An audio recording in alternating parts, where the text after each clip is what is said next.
वर्तमान समय आसिला गोटे बहुत बड़ खबर। अनुभव महांती को पुलिस गिरफ्त करिछि नॉन बेलेबल वारंटी रे अनुभव महांती को पुलिस गिरफ्त करिछि। एनबी डबल दफा लगी अनुभव को ना रे अनुभव को गिरफ्त करिछि। तांको हाथ रे हाथकड़ी पकाई आज टाणी टाणी थाना को नहीं जाइछि पुलिस। तेबे दर्शक बंधु आपण माने समस्त जानिथिबे अभिनेत्री वर्षा प्रियदर्शनी अनुभव को ना रे पुरीघाट थाना रे तांकर निर्यातना अभियोग रे तांको बहुत सारा केस तांको ना रे दफा रखी आज कोर्ट सीएमसी कोर्ट तरफ आज बहुत बड़ शुणाणी मिली कि एनबी डबल जहाँकि नॉन बेलेबल वारंटी जारी करिसेंती अनुभव को ना रे अनुभव को एबे पुलिस गिरफ्त करिबो ताहा पुणी तांकू मिलिबो नाही कौनसी बेल मध्य मिलिबो नाही।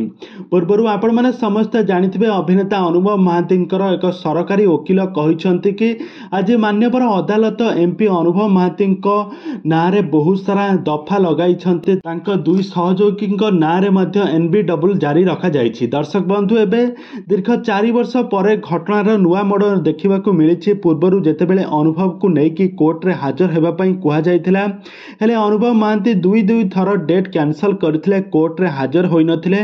वर्तमान समय कोर्ट रो शुणाणी आसी कि अनुभव महांती ना रे एनबी डबल जारी करा जाइछि जेउथिरे कि अनुभव महांती को पुलिस गिरफ्त करबा और गिरफ्त करबा परे मध्य अनुभव को कौनसी भी बेल मिल पारिबो नाही। अनुभव महांती कोर्ट रे वर्तमान समय कोर्ट रे केस को लड़िबे।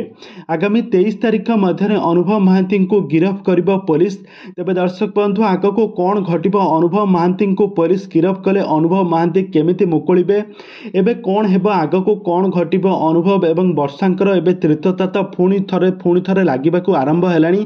तो अनुभव महांती एबे केउ आड़ को हेले ना गोटे भल सांसद हो पाइले ना गोटे भल राजनेता हो पाइले ना गोटे भल अभिनेता हो पारिले। एबे कौन करिवे अनुभव महांती एबे कौन थाना रे जाई कौन करिवे आपण मानकर मतामत निहाती भावे कमेंट बॉक्स रे कमेंट करंतु।